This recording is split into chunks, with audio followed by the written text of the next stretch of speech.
मेरी उम्र 18 वर्ष थी। मैंने अभी अभी जवानी की दहलीज पर कदम रखे थे। अपनी उम्र के इस पड़ाव पर मुझे एक दिन अपने मामा मामी के यहाँ रहने जाना पड़ा। मेरी मामी मुझे देखकर बहुत खुश हुई, लेकिन जैसे ही शाम का वक्त होता मेरी मामी मुझे ऊपर बने एक कमरे में छिपा देती और मुझे मामा के सामने आने नहीं देती। एक दिन जब मुझे प्यास लगी तो मैंने पानी पीने स्टोर रूम से बाहर आ गई। तभी मुझे मामी के कमरे से उनके रोने की आवाज़ आई।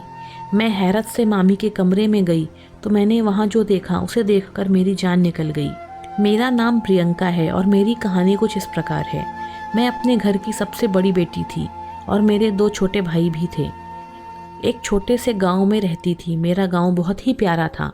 मैंने अपना पूरा बचपन इन्हीं गलियों में खेल कर गुजारा था और मैं इसी गांव में जवान हुई। मैंने कभी नहीं सोचा था कि मुझे यह अपना प्यारा सा गांव छोड़कर कहीं दूर जाना पड़ेगा। जब मुझे अपना गांव छोड़कर अपने मामा के घर जाना पड़ा तो वह दिन मेरी ज़िंदगी के सबसे दुख देने वाला दिन था। लेकिन ज़िंदगी की कड़वी सच्चाई इंसान को कहां से कहां ले जा सकती है। ऐसा ही कुछ मेरे साथ हुआ। अपना बचपन मैंने अपने माँ बाप के प्यार भरे आंचल में गुजारा था। हम जॉइंट फैमिली सिस्टम में रहते थे। घर बहुत बड़ा तो नहीं था, लेकिन अपना था। हमारे ताया की फैमिली में भी 5 लोग थे और हम भी 5 लोग ही थे।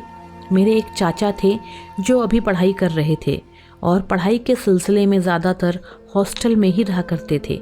हम बच्चे जैसे जैसे बड़े होते जा रहे थे, घर हमारे लिए छोटा होता जा रहा था। हमारी दादी और बुआ एक ही कमरे में रहा करती थीं। कम उम्र में ही दादी ने बुआ की शादी करवा दी थी। 2 साल बाद किसी वजह से बुआ तलाक लेकर हमारे घर की दहलीज पर वापस आ गई थी। मुझे आज तक यह समझ में नहीं आया कि मेरी बुआ तो बहुत अच्छी थी। उन्होंने आज तक कभी किसी से ऊंची आवाज़ में बात तक नहीं की। फिर उन्हें कोई कैसे छोड़ सकता है। फिर बात इतनी कैसे बढ़ गई कि बुआ की तलाक हो गई। लेकिन मुझे इतना पता था कि मेरी बुआ की शादी उनकी मर्जी के खिलाफ हुई थी। दादी ने यह शादी की थी। मेरी दादी जात पात में विश्वास रखने वालों में से थी। मेरी दादी को अपनी बिरादरी बहुत अजीज़ थी और इसी बिरादरी का मान रखने के लिए मेरी बुआ को दादी ने एक अनचाहे बंधन में बांध दिया था। हमारी ज़िंदगी ऐसी बहुत सी कड़वी सच्चाई से भरी पड़ी थी।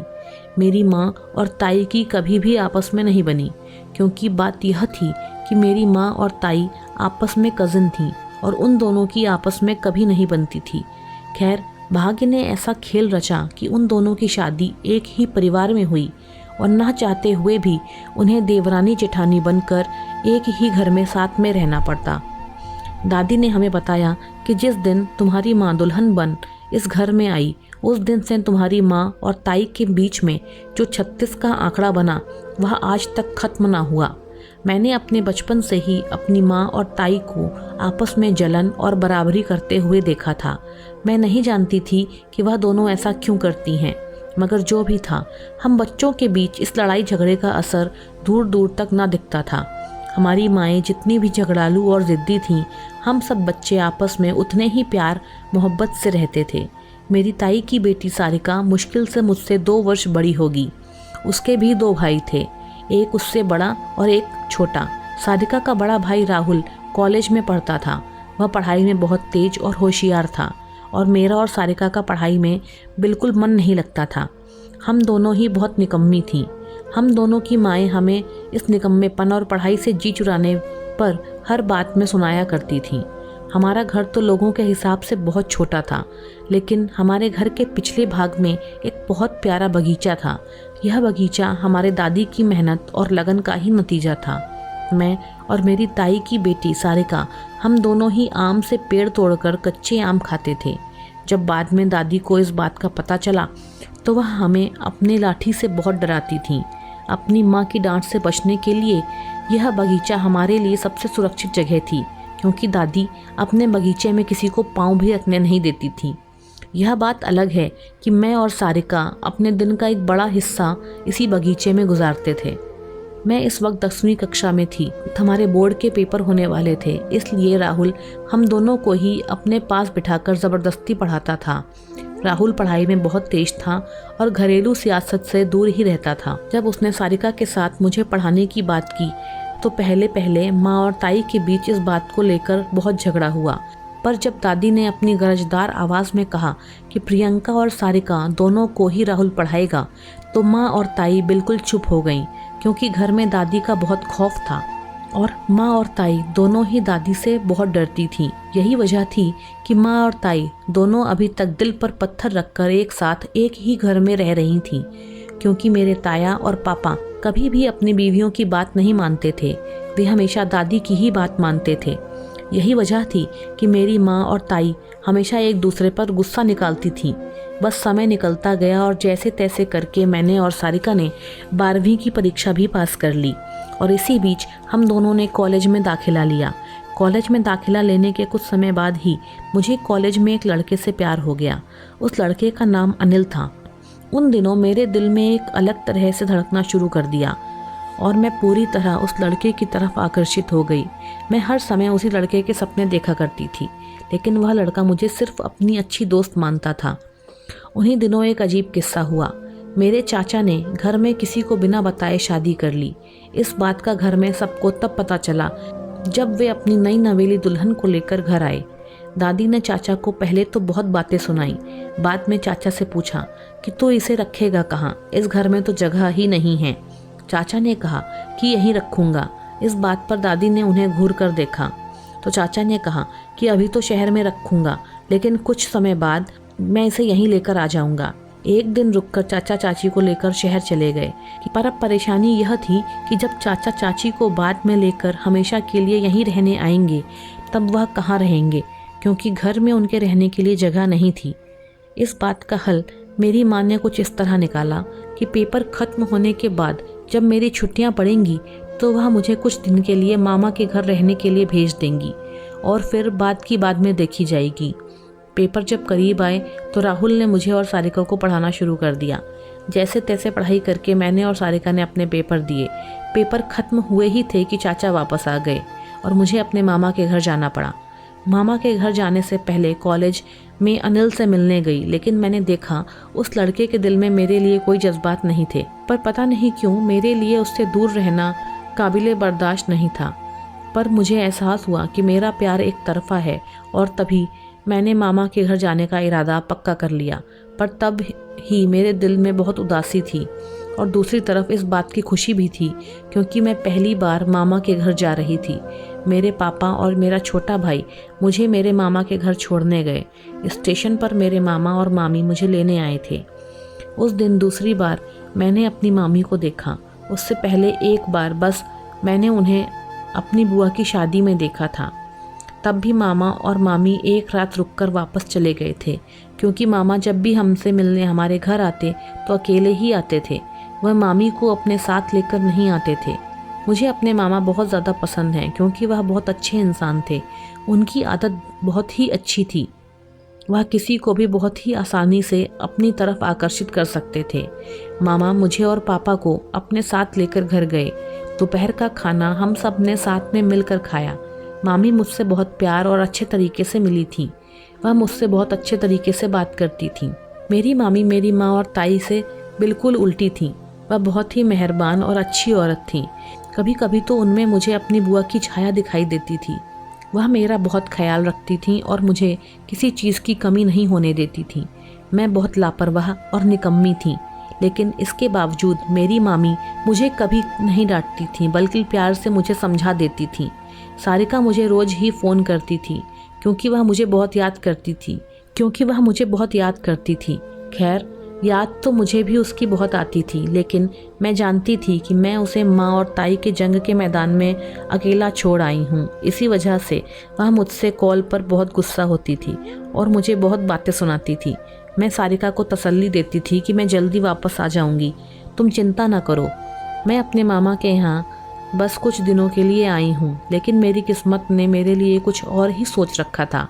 मैं घर से आते समय अपना दिल वहीं किसी के कदमों में छोड़ आई थी, यह जाने बिना ही कि जिसके लिए मैं अपना दिल छोड़कर आई हूँ वह मेरे लिए कुछ जज्बात रखता भी है या नहीं। मैं बस अनजान राहों की मुसाफिर बन गई थी।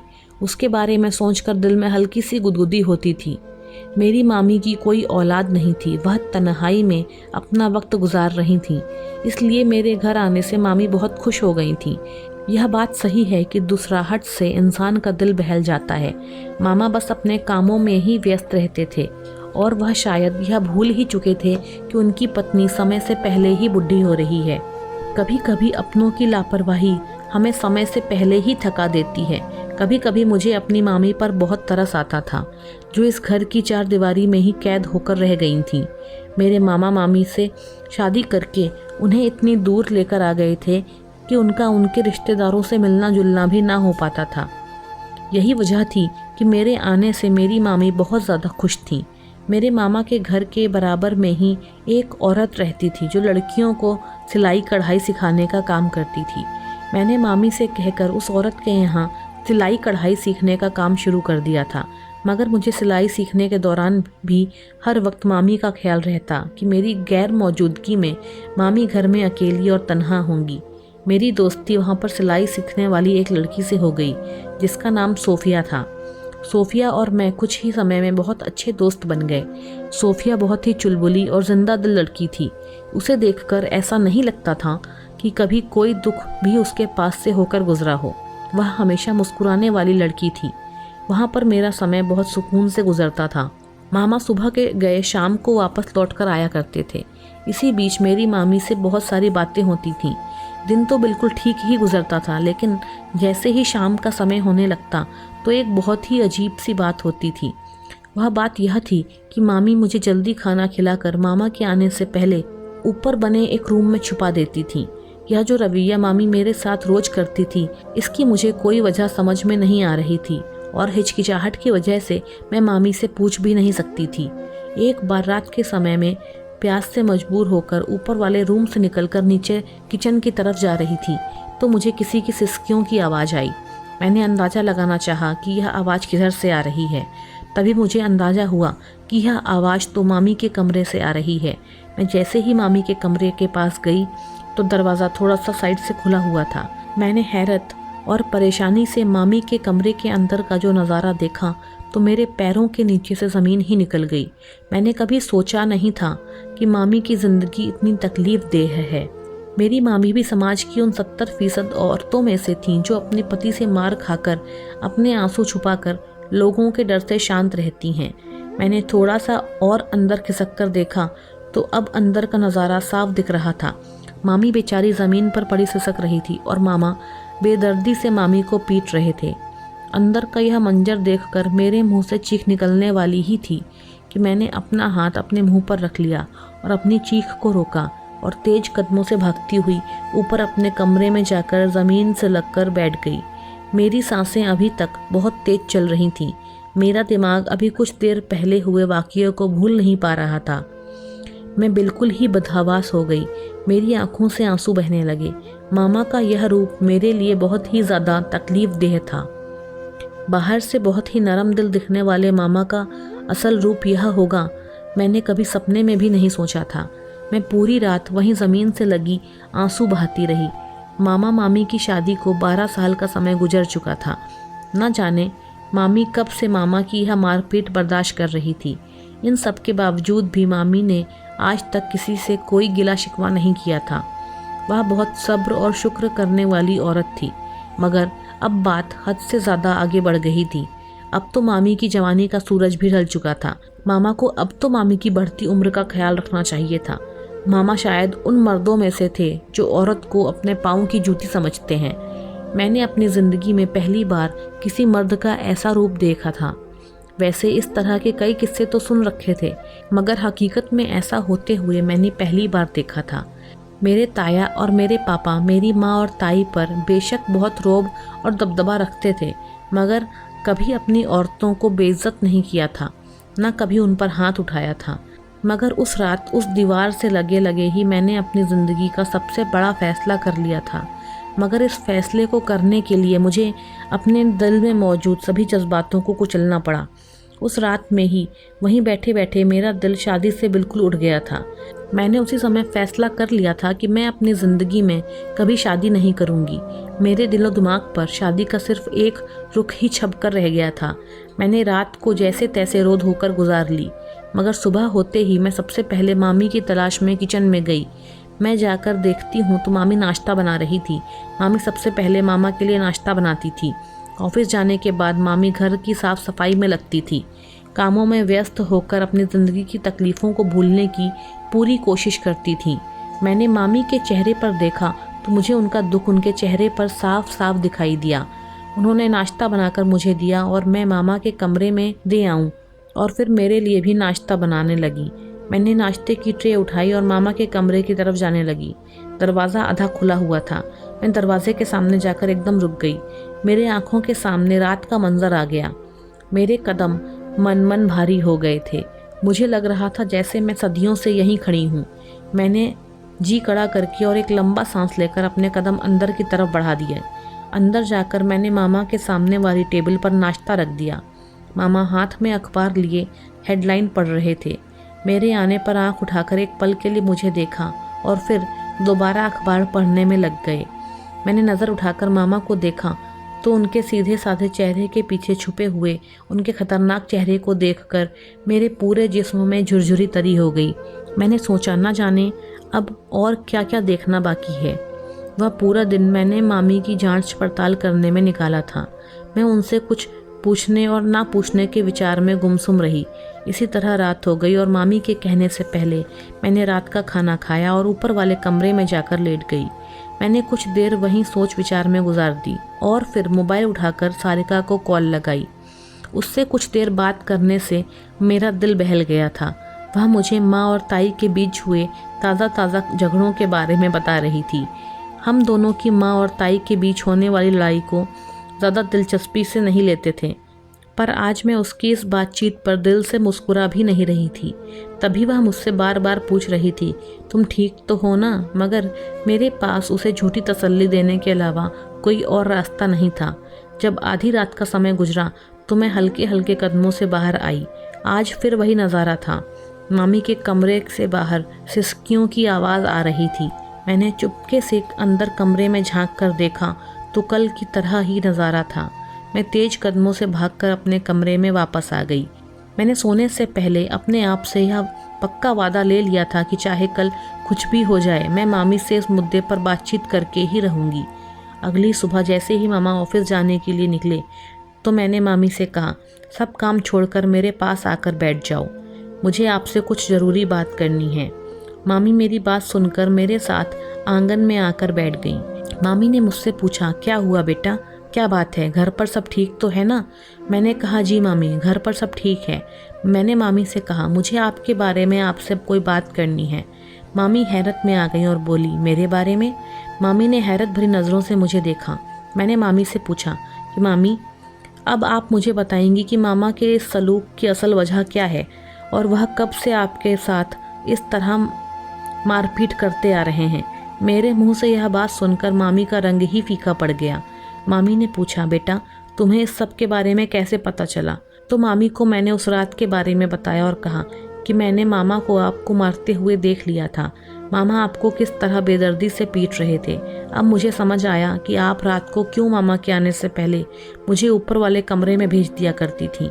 अब आप मुझे सब सच सच बताइएगा कि मामा के इस रवैये के पीछे की असल वजह क्या है। आखिर क्यों मारते हैं मामा आपको? मेरे ज़्यादा जोर देने पर मामी ने एक गहरी सांस ली और फिर मुझे बताया कि बेटा, यह आज की कहानी नहीं है, अब आगे की कहानी हम मामी से ही सुनते हैं। मामी ने मुझे बताया कि बेटा, यह किस्सा आज का नहीं है, यह किस्सा तो बहुत पुराना है। यह बात मेरी शादी से 5 महीने बाद की है, जब एक दिन मामी बताती गई और मैं हैरत के समंदर में डूबकर मामी की दर्द भरी कहानी सुनती गई। वे दिन हकीकत के बयां होने का दिन था। उस दिन मुझे बहुत कुछ ऐसा पता चला जिसके बारे में परिवार में कोई भी नहीं जानता था। मामी सब कुछ बताने के बाद मुझसे बोली कि बेटा, मैंने 12 साल में आज पहली बार किसी इंसान के सामने अपना दिल खोल कर रखा है। बेटा, तुम्हारा बहुत बहुत एहसान होगा। यह जो बातें मैंने तुम्हें बताई हैं, तुम यह किसी को ना बताना, खास तौर पर अपनी माँ को बिल्कुल ना बताना। मैं नहीं चाहती कि सालों से बचाए हुए मेरे इस रिश्ते को अब जाकर के ठेस पहुँचे। मेरे पास ऐसा कोई नहीं जो मेरे साथ खड़ा हो सके। मैंने बेबसी से मामी की तरफ देखा और मामी से पूछा कि मामी, इतने सालों चुपचाप यह सब सहकर आपको आखिर क्या मिला? उल्टा आपने अपने ऊपर जुल्म किया है। अब बस बहुत हुआ। क्या आप पूरी ज़िंदगी ऐसे ही गुजार देंगी? मैं आपको ऐसा कभी नहीं करने दूंगी। मेरी बात सुनकर मामी ने कहा कि तुम अभी बच्ची हो और इन सब बातों को नहीं समझती हो, इसलिए इस तरह की बात कर रही हो। हमारे समाज में तलाकशुदा औरतों की जगह बहुत मुश्किल से बनती है। मैंने कहा, यह सब उसूल बनाने वाले भी तो हम ही हैं ना। अगर हम सब मजबूरियों को वजह बना बनाकर इस सब को ऐसे ही चलते रहने देंगे तो यह सब कभी खत्म नहीं होगा। किसी न किसी को तो इसे रोकना ही होगा। अगर आज हम अपनी तरफ उठने वाली एक उंगली को नहीं रोक सकते तो कल को पूरा हाथ हमारी तरफ ही उठेगा। हम लोगों को होश ही तब आता है जब पानी सर से गुजर जाता है। यह सब्र और बहादुरी की बात नहीं है कि इस तरह का सलूक बिना किसी वजह के बर्दाश्त किया जाए। मेरी नज़र में तो यह एक बुज़दिल की पहचान है। आपकी तो कोई ऐसी मजबूरी भी नहीं है और आप सिर्फ यही सोच रही हैं कि समाज क्या कहेगा। काश हम यह सोचने के बजाय कि लोग क्या कहेंगे, यह सोच लिया करें कि भगवान क्या कहेगा, तो हमारी ज़िंदगी बहुत ज़्यादा आसान हो जाएगी। मेरा इतना समझाने पर थोड़ा बहुत असर तो मामी पर भी हुआ। तभी उन्होंने कहा कि तुम्हें जो ठीक लगे वह करो, लेकिन एक बात याद रखना, जब हम समाज के बनाए हुए उसूलों से टकराते हैं तो समाज हमें ताश ताश होकर गिरा देता है। बहुत कम लोग ऐसे हैं जो समाज से टक्कर लेकर जीत हासिल करते हैं। मैंने मामी की बात सुनकर मामी से कहा, मुझे भगवान पर पूरा भरोसा है, आप बस दुआ करें। मेरी बात सुनकर मामी मुस्कुराती हुई किचन में चली गईं। अगला दिन मैंने सोचने और मंसूबा बनाने में गुजार दिया। इस मंसूबे को पूरा करने के लिए मुझे सारिका की मदद की ज़रूरत थी। इसके बारे में मैंने उसे कॉल करके सब कुछ आराम से समझा दिया था और अच्छे से सब समझा दिया था कि मेरा अगला कदम बिना किसी मसले के मामी को यहाँ से लेकर जाना था। इसका मंसूबा भी मैंने बना लिया था। अगले सुबह मैंने मामा के ऑफिस जाने से पहले उनको मामी को अपने साथ लेकर गांव जाने की इजाज़त मांगी। पहले तो मामा ने साफ मना कर दिया, मगर थोड़ा जोर देने पर उन्होंने मेरी बात मान ली और मेरे लिए यही काफ़ी था। मैंने भागकर जल्दी से मामी को यह बात बताई तो मामी जी बहुत खुश हुई। अगले दिन हम दोनों अपने गांव के लिए निकल गए। मैं पूरे रास्ते सारिका से बात करती रही। मैंने उसे कह दिया था कि दादी और बुआ को इस बारे में बता दें। जब हम गांव पहुंचे तो दोपहर हो चुकी थी। हमें स्टेशन लेने के लिए राहुल आया था। घर आकर मैंने महसूस किया कि मैंने इस माहौल को कितना मिस किया है। खाने से फारिग होकर मैं और सारिका दादी और बुआ के साथ आराम से बात करने लगे। मैंने सारी बातें दादी को बताईं तो दादी ने मुझसे कहा कि अब तुम फिक्र मत करो, मैं मौका देखकर तुम्हारी माँ से खुद बात करूँगी। दादी की बात सुनकर मेरी सारी टेंशन खत्म हो गई थी। 2 दिन बाद दादी ने माँ और मामी को अपने कमरे में बुलाया और हर बात शुरू से माँ को बताई। जब यह बात माँ ने सुनी तो हक्की बक्की रह गई। माँ तो कभी सोच भी नहीं सकती थी उनका छोटा इकलौता भाई इस तरह की हरकत भी कर सकता है। मेरी माँ को शुरू से ही हक बात करने का बहुत शौक़ था और अपने इसी शौक़ के कारण आज उन्हें हक बात करने का मौका मिल ही गया था। सब जानते थे कि सिर्फ माँ और ताई ऐसी थीं जो मामा से इस बारे में बात करके मामी की मदद कर सकती थीं। दादी और मामी की बात सुनकर माँ ने एक पल जाया किए बिना फ़ौरन मामा को कॉल की और फ़ौरन गांव पहुंचने का हुक्म दिया। मामा चाहे कितने ही सख्त क्यों ना हो, लेकिन माँ के सामने मामा की एक ना चलती थी। माँ का हुक्म मिलते ही मामा तुरंत टिकट करवाकर हमारे गांव पहुँचे। जैसे ही मामा गांव पहुँचे तो माँ ने उन्हें सांस लेने का मौका तक ना दिया। उनकी क्लास लेनी शुरू कर दी। हॉल में सिर्फ ताई, माँ और मामा ही मौजूद थे और सब अपने कमरों में दुबके हुए थे। मैं दादी के बगीचे में बैठी कच्चे आम खाती हुई मामी की बातों को याद कर रही थी। मामी ने उस दिन मेरे जोर देने पर ही अपनी ज़िंदगी की कड़वी सच्चाई से पर्दा हटाया और मुझे बताया था कि मेरी शादी के शुरू के कुछ ही दिन खुशगवार गुजरे, जैसे नई शादी हुए लोगों के गुजरते हैं। मगर जब कुछ महीने गुजर जाने के बाद मैं पेट से ना हुई तो तुम्हारे मामा मुझे डॉक्टर के पास लेकर गए। डॉक्टर के टेस्ट करने से पता चला कि मेरे अंदर कोई कमी नहीं है, मैं बिल्कुल ठीक हूँ। तब डॉक्टर ने तुम्हारे मामा से कहा कि वह भी टेस्ट करवा लें। पहले तो वह माने नहीं, पर बहुत ज़ोर देने के बाद मान गए और जब रिपोर्ट आई तो वे हमारे सोचने की बिल्कुल ही उल्टी थी। तुम्हारे मामा कभी बाप नहीं बन सकते थे और यह बात उनके मर्दानगी पर तांजिया बनकर लगी। मैंने तो इन सब बात को भगवान की मर्जी मानकर कबूल कर लिया था, पर वह इस बात को कभी कबूल नहीं कर सके। मैं हमेशा उन्हें समझाने की कोशिश करती, मगर वह समझते कि मैं उनका मजाक उड़ा रही हूँ, और इसी गलतफहमी ने उनके अंदर एक चिड़चिड़ापन पैदा कर दिया था और वो अपनी इस कमी का गुस्सा मुझ पर निकालने लगे, और इसके लिए उन्होंने मुझे रोज़ मारना पीटना शुरू कर दिया। मैं अपना मुंह बंद रखने पर मजबूर थी। मैं अलग शहर में चुप रहने के लिए मजबूर थी। उनका जो मन चाहता वह करते थे। मामी की ज़िंदगी बहुत तकलीफ़देह थी, और इसलिए मैंने यह कदम उठाया था कि मामी की ज़िंदगी में थोड़ी खुशियाँ आ सकें। शायद उनकी ज़िंदगी का रुख पलट जाए। हॉल से मामा और माँ की मिली जुली आवाज़ आ रही थी। मैं उठकर सारिका के पास जाकर बैठ गई। माँ और मामा की झड़प का नतीजा ये निकला कि गुस्से में मामा मामी को तलाक देकर पास पड़ी टेबल पर ठोकर मारकर वहाँ से चले गए। इस बात को कुछ दिन गुजर गए थे। मामी पड़ोस में ही किराए का घर लेकर उसमें रह रही थी। मुझे भी साथ में ही रख लिया था। उन्हीं दिनों राहुल ने घर के ऊपर एक और पोर्शन बनाने का सोचा, क्योंकि घर छोटा पड़ रहा था। मेरा कमरा तो पहले ही चाचा और चाची के इस्तेमाल में था, इसलिए राहुल ने ऊपर अलग पोर्शन बनाने का इरादा किया था, और इस काम के लिए राहुल ने दादी को मना ही लिया था। दादी भी इस घर में कोई बदलाव नहीं चाहती थी, क्योंकि उन्हें यह घर बहुत प्यारा था। कुछ समय बाद मैं और सारिका कॉलेज पास कर चुके तो ऊपर का पोर्शन भी पूरी तरह से बनकर तैयार हो चुका था। उन्हीं दिनों माँ और ताई की कड़ी कोशिशों के बाद एक उम्र में बड़े मगर अच्छे आदमी से मामी की शादी करवा दी गई। मामी अब अपनी ज़िंदगी में बहुत खुश थीं। उन्हीं दिनों राहुल की नौकरी भी लग गई, और तभी ताई राहुल की शादी के लिए अच्छी सी लड़की तलाश करने लग गई थी। मेरा तो शादी से भरोसा ही उठ गया था। सारिका ने मुझे बताया कि ताई ने राहुल के लिए एक अच्छी लड़की ढूंढ ली है, और अब राहुल भैया की शादी उस लड़की से करवाने वाली हैं। राहुल का रिश्ता पक्का होने के ही कुछ दिन बाद उसकी शादी बहुत धूमधाम से हुई।